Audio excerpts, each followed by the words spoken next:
akakwazi ucimbe uyakwazi ukuqhuba kodwa uzawubona bethubeni bona uba andiyazi ukufonyofonyo endikade ndibenza ndivelwa ngabantu because kukhona ndikwazi ukuqhuba ngoku emveni konyaka okanye ababili injalo ke into yokushumayela ndisebenzisa kezo masexoxa Daniel chapter 2 sawuqala ke kwiverse 11 ndicela umntu onayo ke andifundele but sawubuya retrospective kodwa ke ndifuna siqale phaya kwiverse 11 siqale phaa kwiverse 11 loo nto ndiyancoma ke sekretari sisandale baninzi izibonile izibonile ndibani zihambe sathi utabadala kho ngoba bethina kusabatela ndaba lapha ndiba banjena khona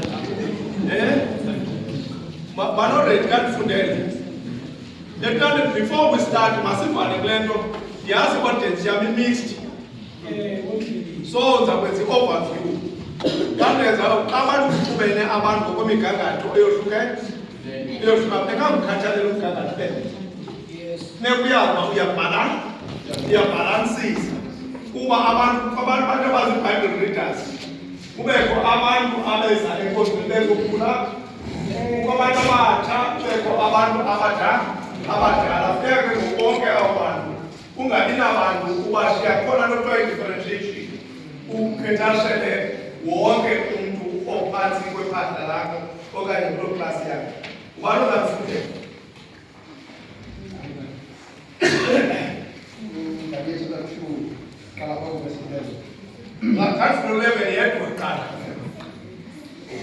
loo nto ayifunayo umngani unabile akukho namnye unokuyixela phambi kokumngani ingengabo oothixo abakhali ngekhoyo kwizihlo eziyinyama into ababantu kaloku ndihamba kubhekho emthandazweni ndizawulungiselela ke lokho exesha ungaxhali uba ndingumntu wena okwazi into uzibeka engqondweni zonke uthi uverse 11 ke loo nto ayifuna ukumkani inqabile akukho namnye unokuyixela phambi kokumkani ingengabo oothixo abakhaya lingekhoyo kwizinto ezinyama apha kuchapter 2 liphupha likakumkani ukumkani uthi elele abe nombono oyisayo indoda ekhazelayo ezinyithi zine phaya ezantsi ibe ludongwe oludibene nantoni nesinyithi athi ngenxa yokuba ukumkani engakwazi ukusola abize izazi zamakhaleti okoba zizokulamla ephupha kodwa ukumkani into ayenzayo kuqala uthi ndixeleleni into endiyiphuphileyo uthi nandule ucacise okokuba lithetha ukuthini into abamba enze loo nto ukumkani ngolweni chance takers akafuna abantu abathatha ntoni ithuba kuqala aba bantu mabaziphruve okokuba eliphupha likakumkani lilo okwesibini ke bachaze into etyhilwa leliphupha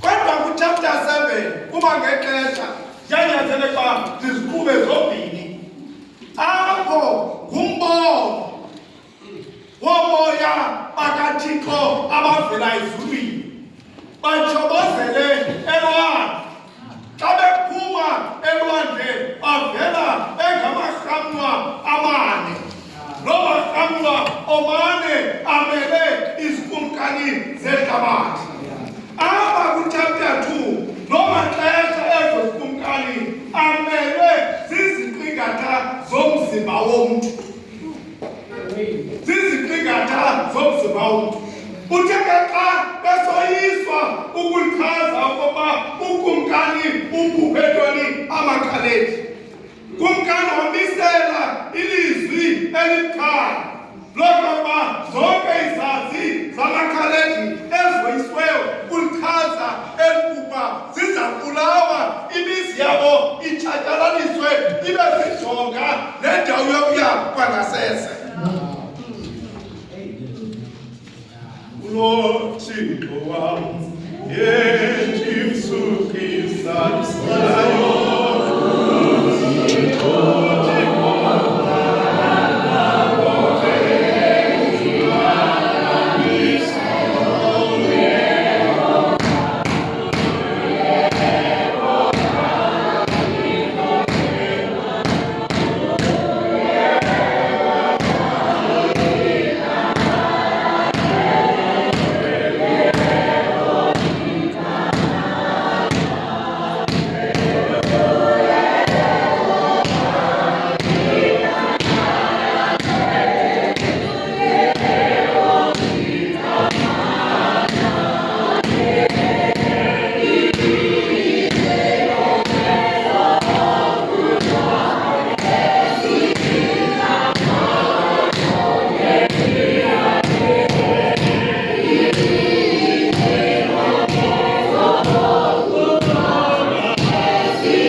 To confirm,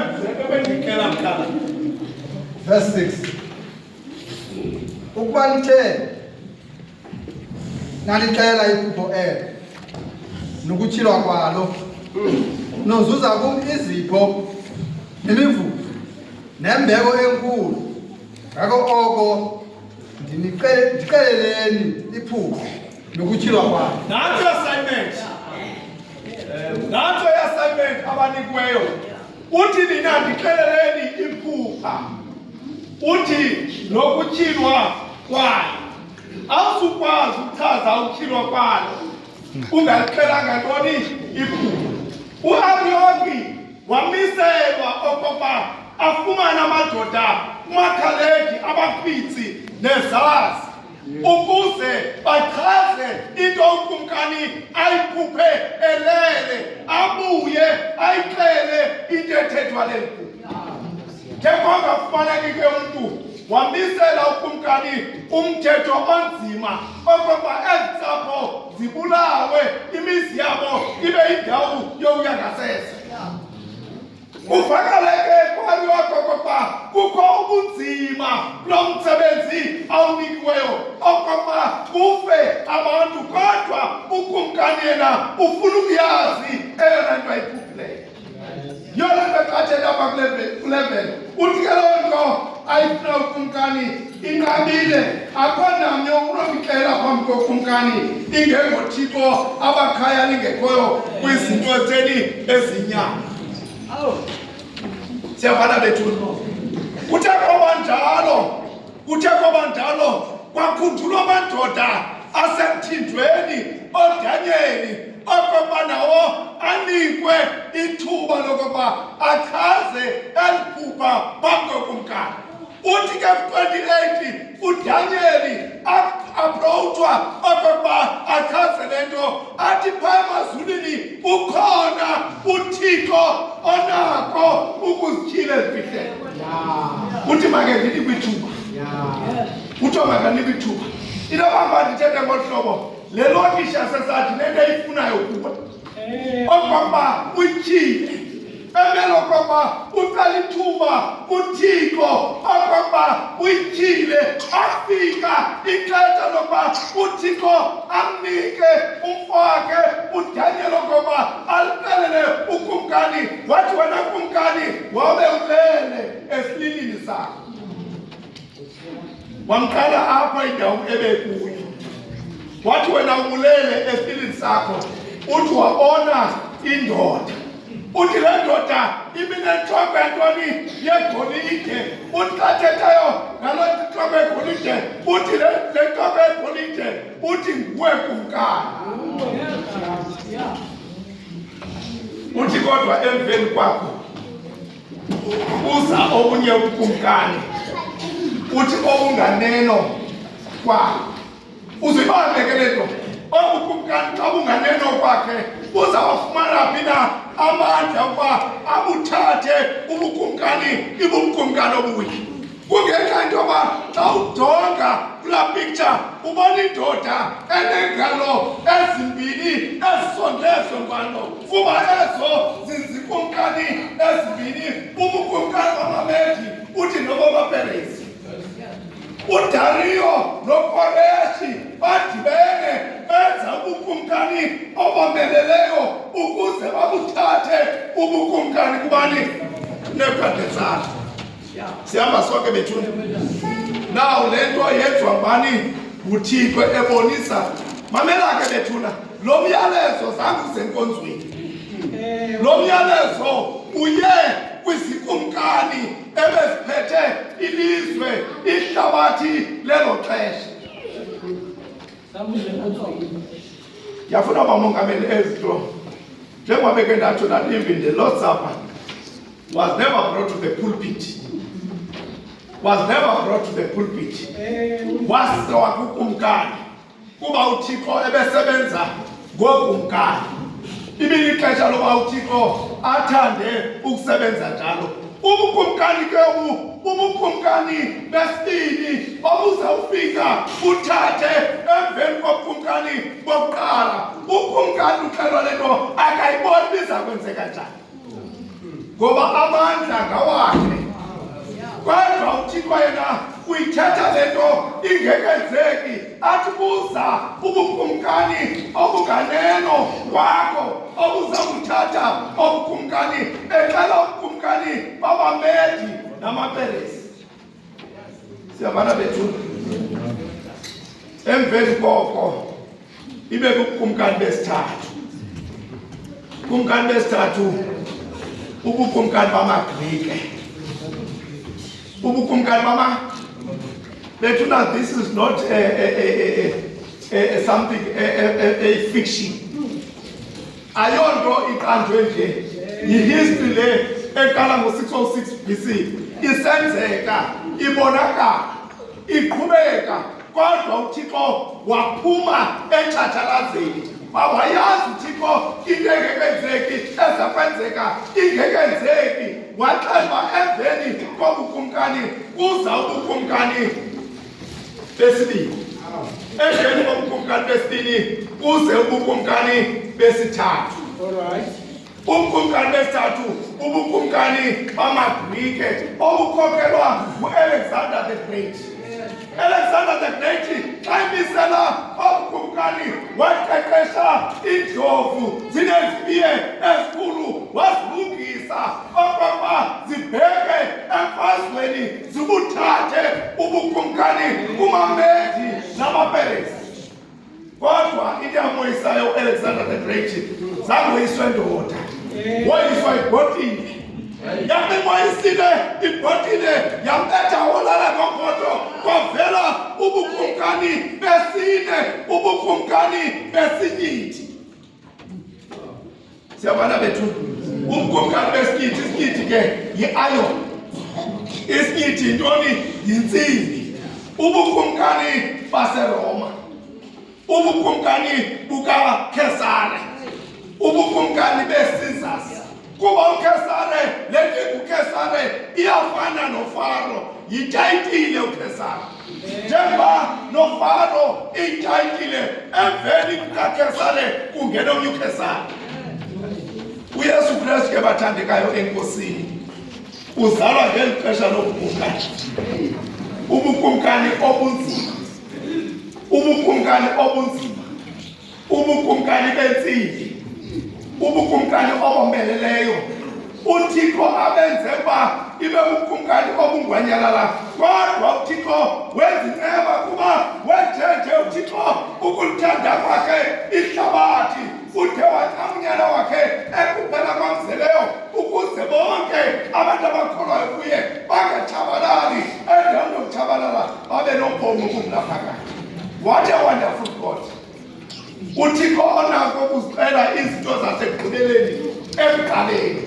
uThixo onako ukuyinika the chronological order of the event of the world, engenadudu kuba zonke izinto zisesandleni sakhe. uThixo onako ukuthenjwa, uThixo othembakeleyo. Sihamba sonke bethu emveni kobukumkani ke uthi ezantsi pha ubukumkani besinyithi nodongwe. Uthi izinto ezibini zakubonela ukunamathelana, uthi kodwa soze zithini zinamathelane. Uyajonga pha emthwaleni udibene ntoni isinyithi nantoni nedongwe. Xa kuphela obabukumkani, let me correct something from the word go. Ubukumkani bokuqala intloko abuphumi caleni, uyathatha buxofe budityaniswe nobukumkani obumiyo. Siyabana bethuna, nobukumkani obumiyo kuthathwe izinto obume ngayo obabukumkani udityaniswe nobukumkani bukhoyo. Sihamba sonke. Njengoba bendithe ubukumkani bokuqala ubukumkani begolide obumele ntoni amakhaleki. Emveni koko yaba ubukumkani besibini obumele ntoni iMedo-Persian Empire. Ikhokelwa nguKoreshi noDariyo, badibana ukuze benze ubukumkani. Emveni koko yaba ubukumkani bamaGrike buka-Alexander the Great. You know, okay, if you once have a teacher standing in front of you, declaring the history of the world, the history of the world, ndiyacinga uba unawumkrane wezinto ezenzekayo. So uThixo as-Church of God is able to tell times and events. Uyakwazi uThixo wethu asazise izinto zonke ezinto zilapha eBhayibhileni. Siyabana bethu, what I like ke yesasinyithi lixesha ke lobunzima. Uthi into engumntu izawuzama ukuzinamathelisa, kodwa uthi zizinto ezibini ezingasoze zitheni zinamathelane. Zizinto ezibini ezingasoze zinamathelane. Ubuyaqaphela ngoku umntu xa ejonga i-South African context inika ipicture yobukumkani buhlangeneyo. Le nto kuthiwa iGNU, kodwa I want to condition you. I-South Africa doesn't represent the world. I-South Africa ine-politics zayo, kodwa ihlabathi lona line-politics ezipheleleyo. Kodwa ezi zinto zizinto uThixo azaziyo. Khawuthi ndumiso. Ubani noje moye wofuthixo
utyhila iphupha ubani ophuphi leyo kumkani uDaniel udibana phi nephupha yena uyokonsultwa njengenye yesazi siyabana bethuni wacela ke yena ke ithuba lokokuba ayokuthe kumadlelwane wakhe omthandaza kodwa ke kuverse 28 uthi phaya ezulwini ukhona uThixo uthi onako ukuzityhila ezifihleni nawe xa unengxaki yazi uba ukhona uThixo onako ukuzityhila ezifihleni subhenela kwezinye izinto kuba yayingxaki apha kumkani kodwa kwaya kwindoda enomoya kaThixo yathi indoda enomoya kaThixo ayaziphakamisa ithi yiyo etyhile ezifipha yathi kodwa ezulwini ukhona uThixo onako ukuzityhila ezifihleni maseke bawutswa 36 uzawuhamba up to 45 ndacela ke nizimamelele ngoba xa ndithethayo andifuni kanti into entloko 36 lilo elo iphupha ukutyhila kwalo sokucela phambi kokumkani 37 wena kumkani wokumkani uThixo wamazulu ukunike ubukumkani namandla nokomelela nozulu 38 endaweni zonke ke apho uhleli khona into engumntu amarhamu asendle neentaka zezulu uzinikele esandleni sakho wakwenza wanegunya kuzo zonke into yegolide le nguwe akasibambe kwaye yabona isandla yokuqala ayilingani nale ibhede yokuqala ayingenayo isandla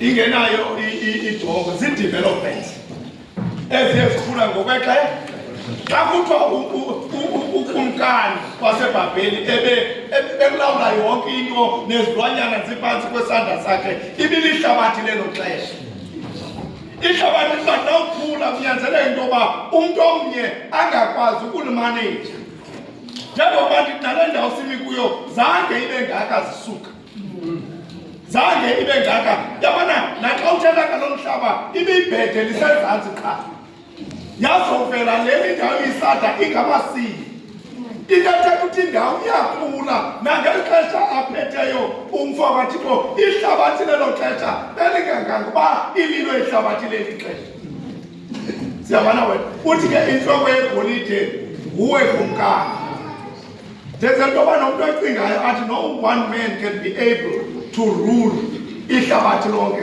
kodwa ihlabathi lelo xesha belingalikhulwanga ngolu hlobo ihlabathi lanamhlanje likhulu ngayo iya ke tata 39 emveni kwakho iyakuvela obunye ubukumkani obuphantsi kunawe nobunye ubukumkani besithathu kobheki obuya kuba negunya ehlabathini lonke nobesine ubukumkani buya kuba njengesinyithi ukomelela ngenxa enokuba isinyithi sizicola sizithi mkume izinto zonke kuba njengesinyithi ukuzicola nokuzithi mkume izinto zonke. You know, when you are in charge, xa isenguwe usemandleni awubona uba kukho umuntu onozembeli wakho sihamba sonke naxa ungumzali ekhaya awuzazi into yoba kusezawuvela abantwana bakho ibe ngabo abazawuthabatha indawo kuwe naxa ixelwa loo nto iyankenteza kuwe engqondweni uthi le nto ayinako ukuba ibe njalo kodwa uThixo umxelele woma kubukumkani besine ethe emveni kwakho kuzabakho ubukumkani obuphantsi kunawe uze emveni koko kuvele obunye ubukumkani kude kuvele ubukumkani besine obunamandla obunobumvanyalala uyixela ke ukumkani emnye ingukumkani wamakhaleti. You want to tell me that kumkani wayibhiliva loo nto wayengenako ukuyibhiliva loo nto ukumkani because xa ejonge amandla akhe wayengayibona okokuba ingavela kweli phicala lengxaki kodwa uThixo waphuma ethatshalazeni wathi le nto iza kwenzeka ngolu hlobo amxelela ngalo zonke ke ezikumkani azikabikho ngeli xesha uDaniel achaza ebuku. Zonke ezikumkani ndizawude ndibuze ekugqibeleni uba inoba sindawuni okanye mandibeke ibe yasana khani zikhangelela indawo ngo-2026 inoba sikwesiphi isithuba andikwazi ukuqasha sakho besine inoba sindawuni ngoku sanodroba basaba avelakudela amaxesha yintoni ebanga uthi senzwaneni Unobangela ndithi sathi ezwaneni yile nto kuthiwa sidibene komzekelo kwabamnyama kuthiwa ke ngoku sidibene but when you look at sidibena. okay sam uzawuthini wena nothile uzawuthini wena sam Nami ndalenza kusifaya ezwaneni. bayenzwaneni Uma ngisefiko xa sikwenzele ngoku. Kunobukumkani obuninzi obukhoyo emhlabathini. Okuzamayo uba basebenzisana obukumkani. But akukwazi ukudibana. That's why it's awuzwaphi ngokugqibela wena nkosuku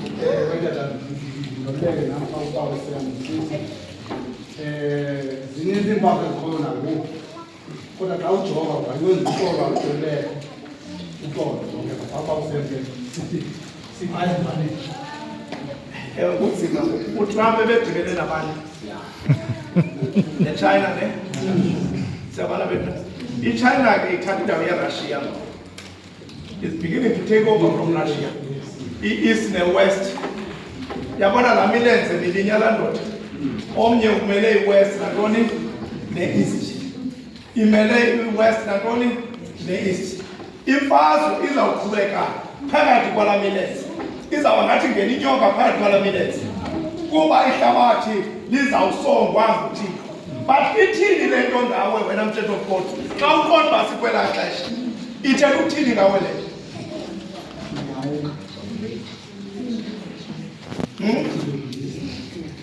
ndenza intsomi nje nditye ixesha abayithethi into inokhawuhleke bamthwalo right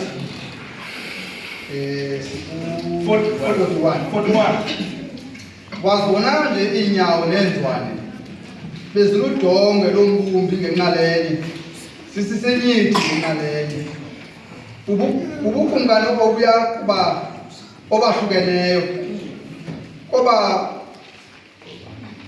kobakho ubukhulukhuni besinyithi kubo ngenxa yenokuba ubusibona isinyithi sixutywe nodongwe oluludaka iinzwane zeenyawo zisisinyithi njengenxalenye ziludongwe njengenxalenye ubukumkani buya kuthi bomelele ngenxalenye ube nkumenkume ngenxalenye 43 wasibonayo nje isinyithi sixutywe nodongwe lodaka kuya kuziquba nembewu yento engumntu kodwa abuyi kunamathelana yabona kwanjengokuba isinyithi singaqubeki nodongwe 44 ngemihla yobukumkani uThixo wamazulu uyavumisa ubukumkani obungayi konakala khayibambe before you get to that level i-capitalism ne-communism zizinto of late ezifuna okokuba kufunyanwe isineji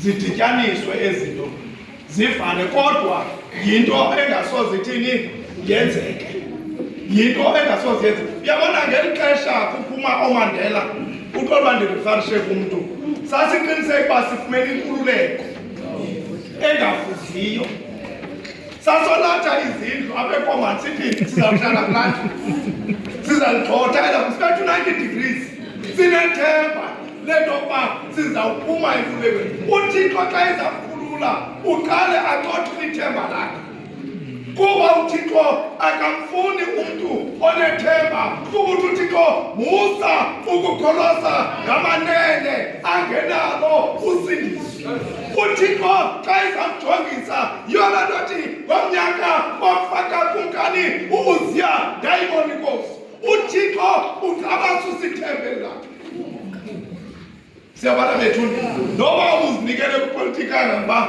utamuyanga nothixo.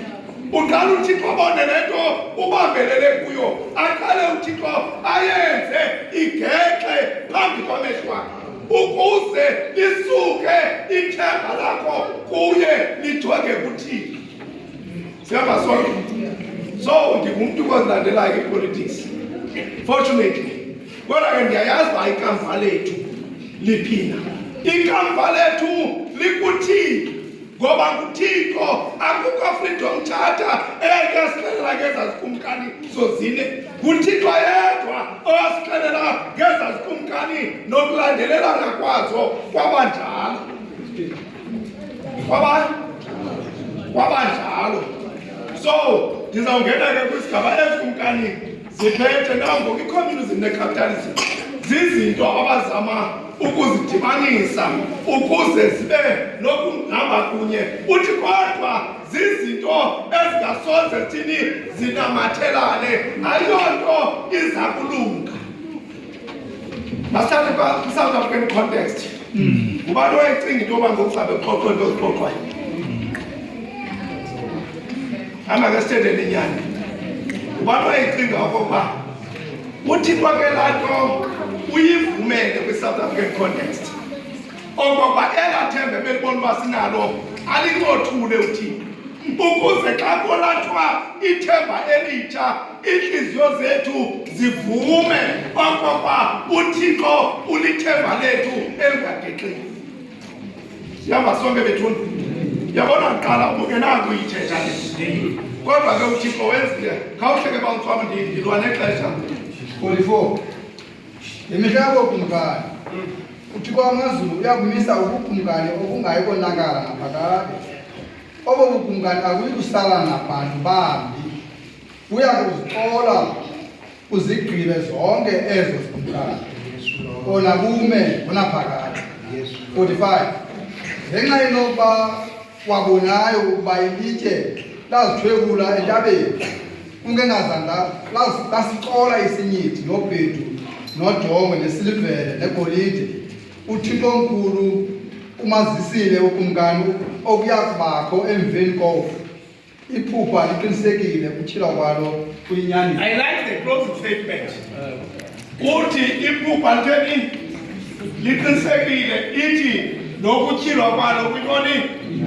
Therefore, I have never imagined with South African politics into by SACP ingadivosa i-ANC. Azange ndiyicinge, ndandihamba iVanguard mna ezawuqa ukufikelela kwixesha ledemokhrasi isithathele phambili siye kwicommunism. That was the mandate. Singayazi okokuba uthixo zonke ezinto uzicwangcisile uthixo ukuze ziphumelele ezi zinto. Waveza ngoku kwi-South African context into entsha ekuthiwa i-GNU, sibone umlungu ethethelela uRamaphosa. Now we're getting to understand into yoba ilizwi likathixo libheka phi. Ngoba kaloku ndiyayazi okokuba le rhamente endiyishumayelizayo nayo iyashunyayezwa phandle, inikwa enye ithemba, kodwa likhona ithemba elingaphakathi apha. Did I say divorce umbutho wakho? Did I say that?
sizama saba nebandla lothukana lingazibe nebandla elichazayo into yoba kwenzeka ntoni sibe nebandla elithi uThixo ebeyithethile singakunalo ibandla labantu abothukayo usaxela abantu emlandweni wothuswe ngedemokhrasi wothuke uyiyeke le nto uyilahle le nto uyithethayo ngenxa yethemba lomzuzwana uthi ke kuvesi 45 ngenxa yokuba wabonayo ukuba ilitye lasithwebula entabeni kungengasandla lasithola isithi nobhedu nodongwe nesilivere negolide ubuyaqaphela zezazikumkani zozine ezi ziyakholwa uthi le nto you saw it in your dream you saw it ngenxa yokuba le nto wathini wayibonayo mna nje kuba ndikutolikela nje andikutolikeli nto ungakhange utheni uyibone ibonwe nguwe usesililini sakho uxelela ukumkani okanye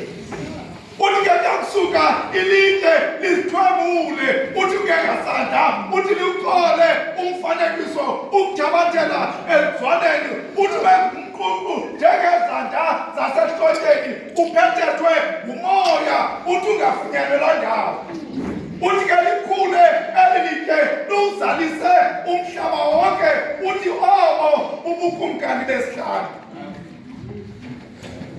ngokwedika lakhe thina silindele amazulu amatsha ithi lo mhlaba omtsha apho bikhona ubulungisa uThixo xa ezawuthatha obukumkani uvela njengelitye uthi likekho mntu unokleyima into belitye latyalwa nguye uthi kungengasandla uthi liwuthole umfanekiso lithabathela phi enzwaneni loma kwegqibela iminerali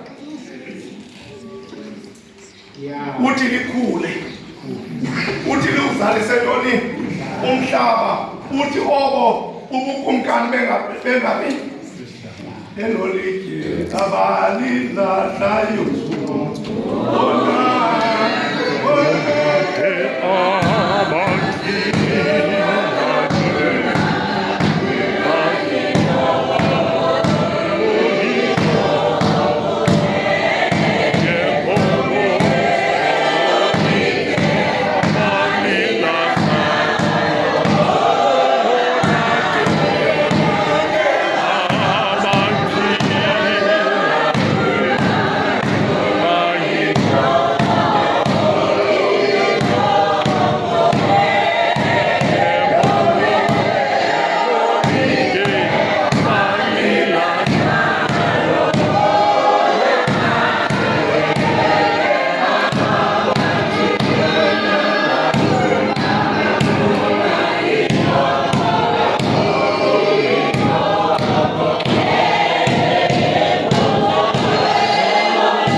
method yakhe or a message is not yet that conveyed aphinde azame enye indlela yokuba umyalezo wakhe mawufike kana ibibukumkani uthe sesilini sakhe wabona laa ndoda inezazimbiwa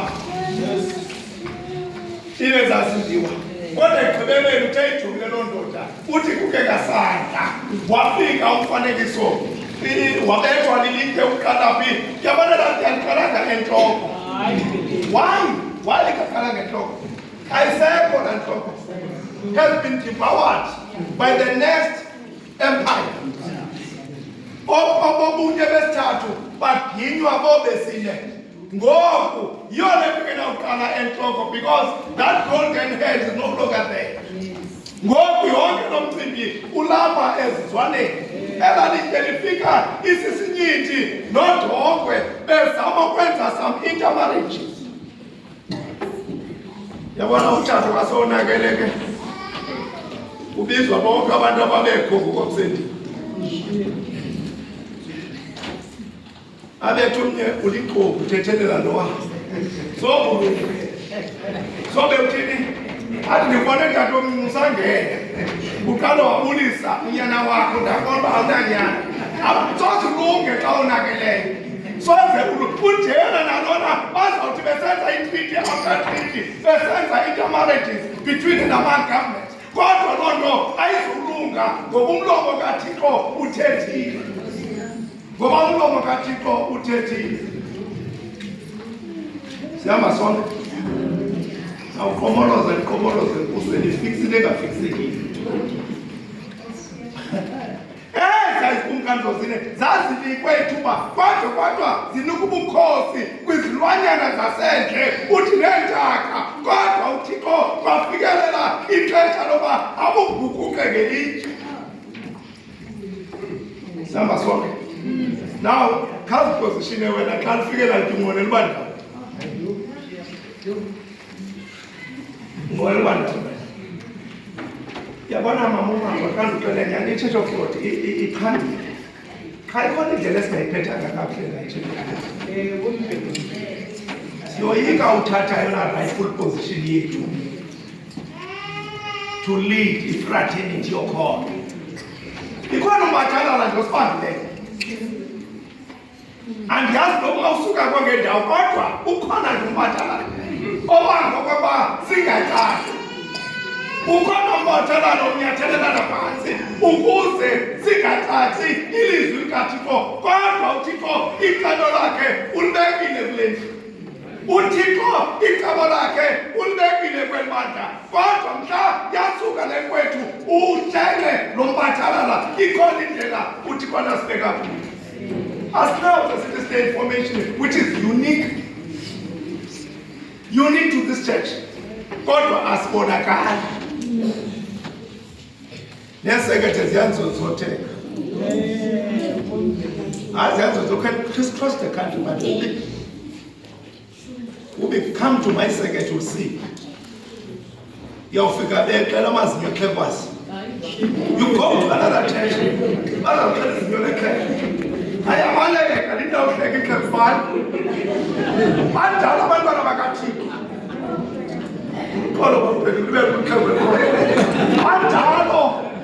Abantwana bakaThixo nalukhoyo uhambe ngomsonto udlala umzimba umkhafula usekho uhambe ngomsonto yatshaya entlolo kuba akwandlela ulufix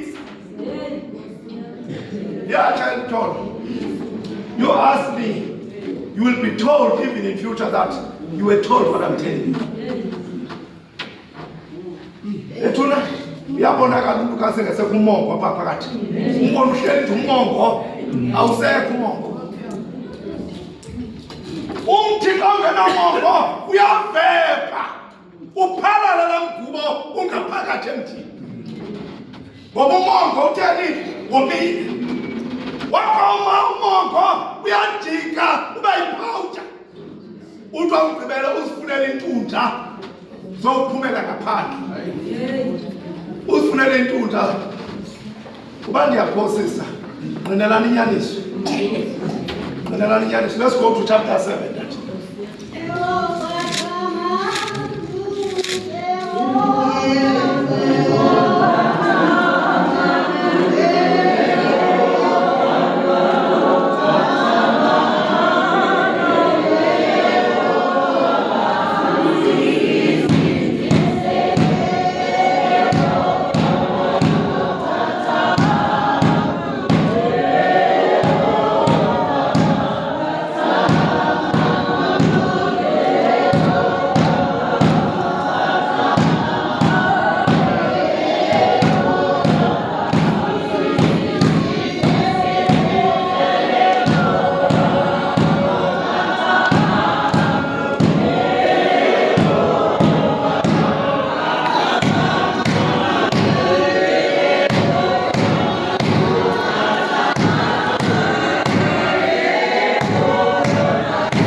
mismatch kuba awunako uthini ukunyangeka. Zundiqalela phaa chapter 7 ngoverse 2. Qala phaa verse 2 dalabuhle.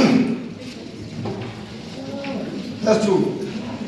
Wasusela uDaniel wathi, ndabona embonweni wam ebusuku, nanto imimoya yomine yasezulwini ichokozela kulwandle olukhulu. 3. Kwenyuka elwandle amarhamu amakhulu kakhulu engafani elinye nelinye.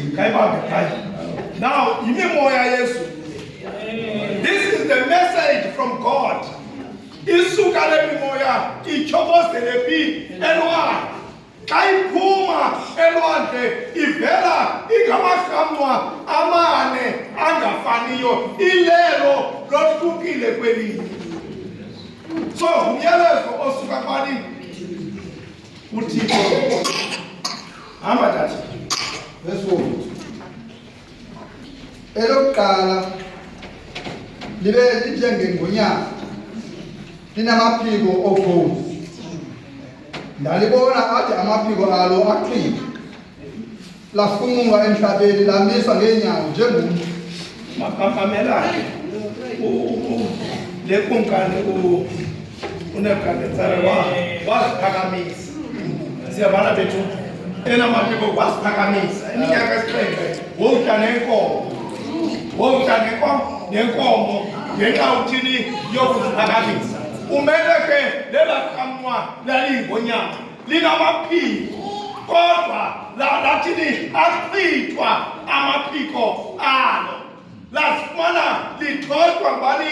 nguThixo. Obukumkani bumelele nobakumkani balantloko yegolide. Ubukumkani obunye obya, ubukumkani obuphambi kwabababedi bawupalesi, ubukumkani bamakhaliphi. Ubukumkani bamakhaliphi yihlathatha.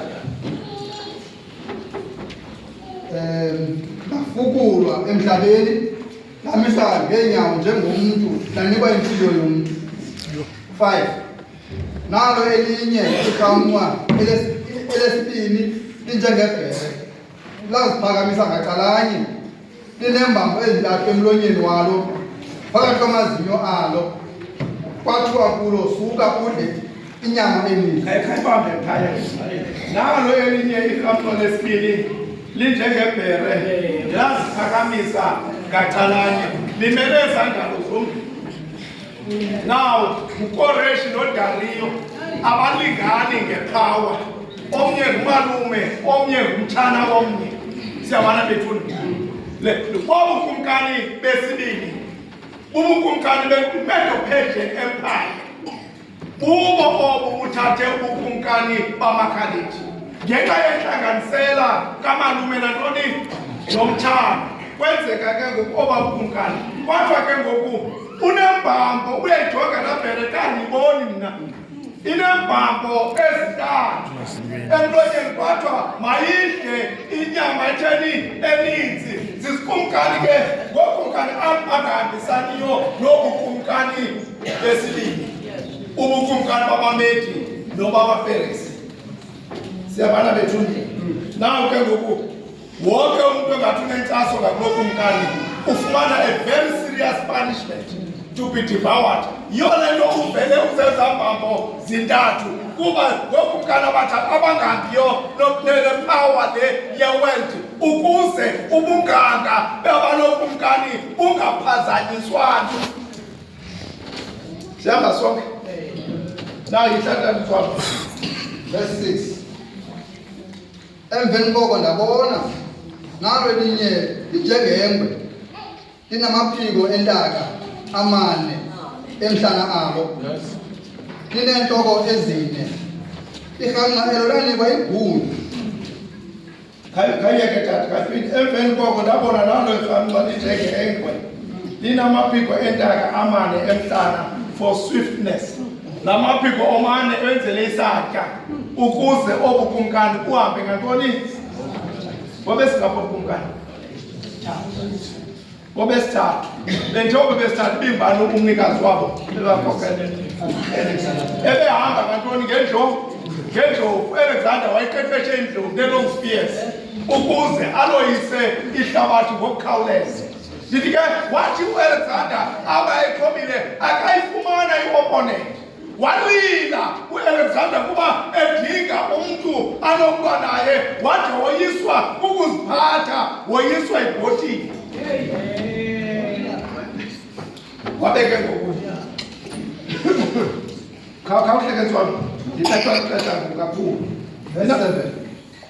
emveni koko ndabona embonweni yasebusuku nalo irhamncwa lesine eloyikekayo elomeleleyo elincamisileyo ngamandla elimazinyo makhulu esinyithi lisidla liyiqola liyinyathela ngeenyawo zalo into eseleyo laye lingafani nawo onke amarhamncwa abe ngaphambi kwalo lineempondo ezilishumi ndazipika iimpondo ndabona kunyuka phakathi kwazo olunye uphondo oluminane ekwancothulwa phambi kwalo ezintathu kwezokuqala impondo nako ke kukho olu phondo amehlo anjengamehlo omntu nomlomo uthetha izinto ezinkulu kakhulu. If you go to you are able to recognize in terms of their features. We are by Bonyamali, we are by Iberele, we are by Igwele. Kodwa obu gentlemen obethu andani.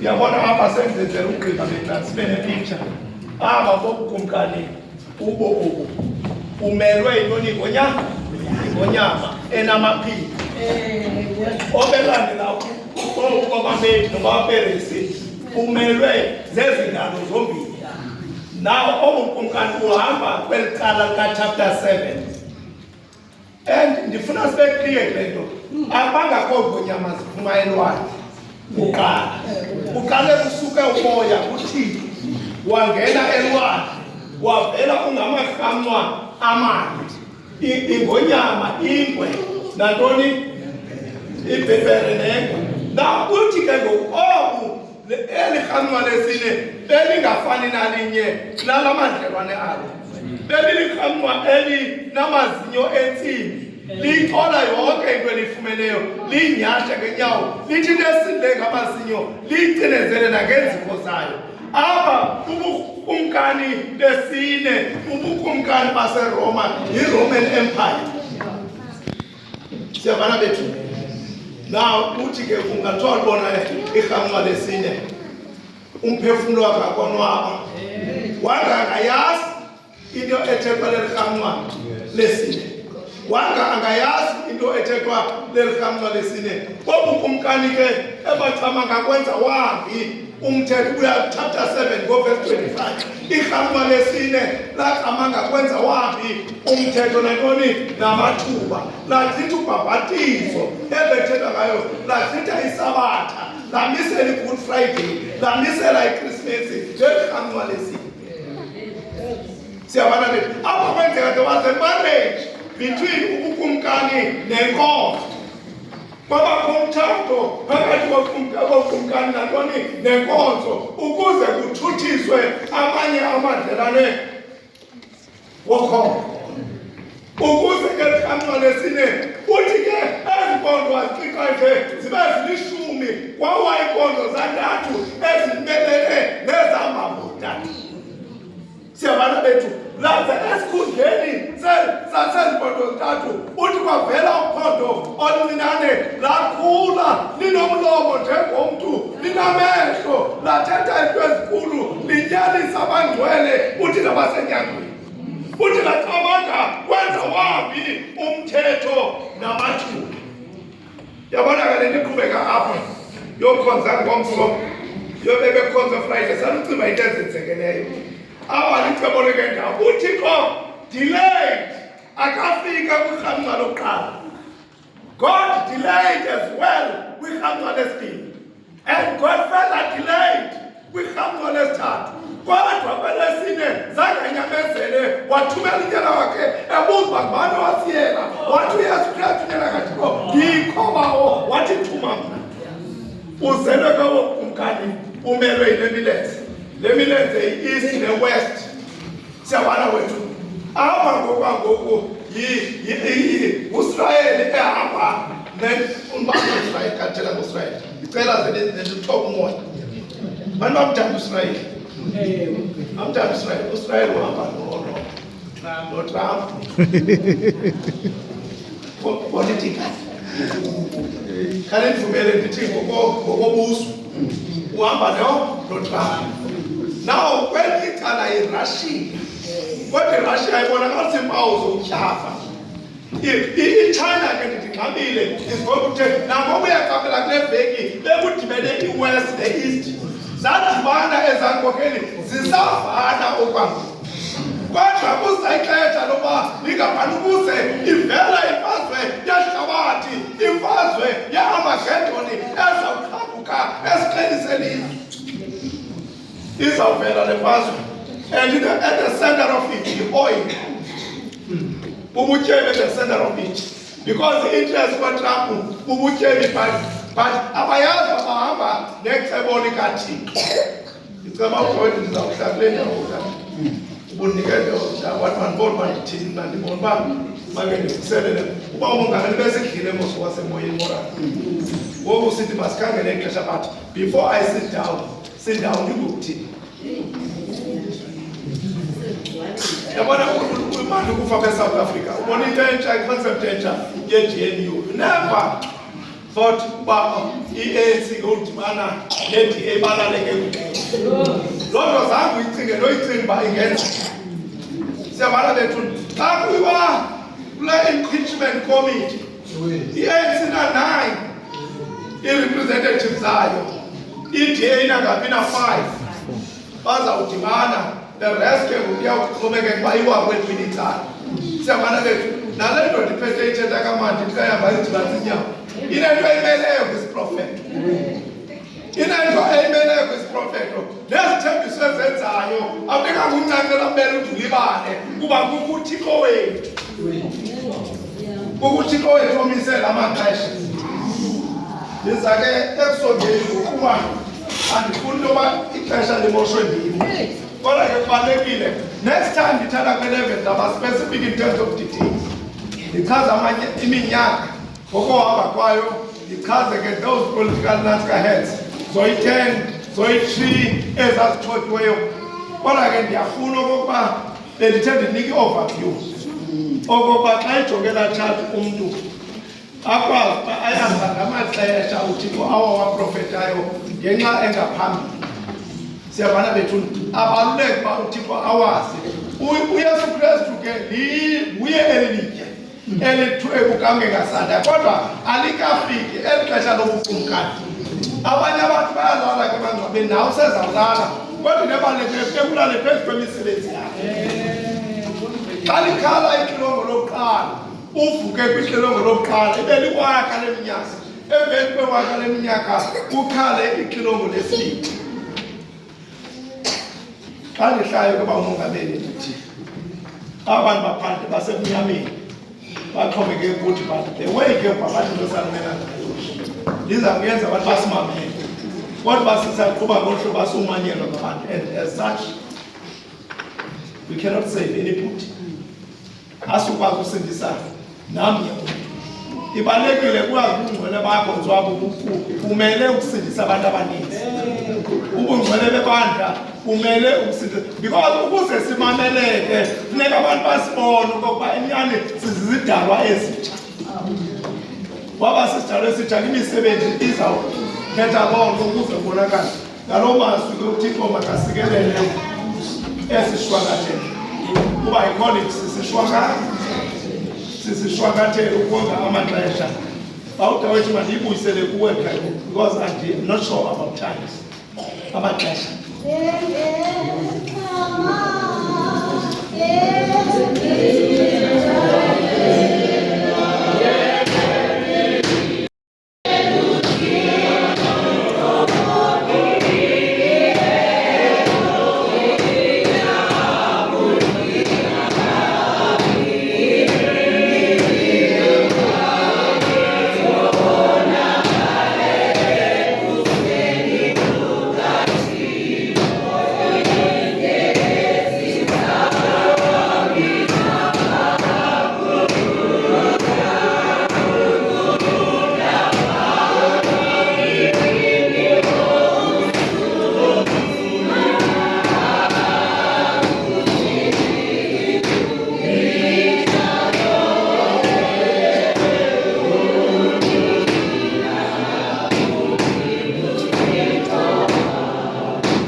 Yes,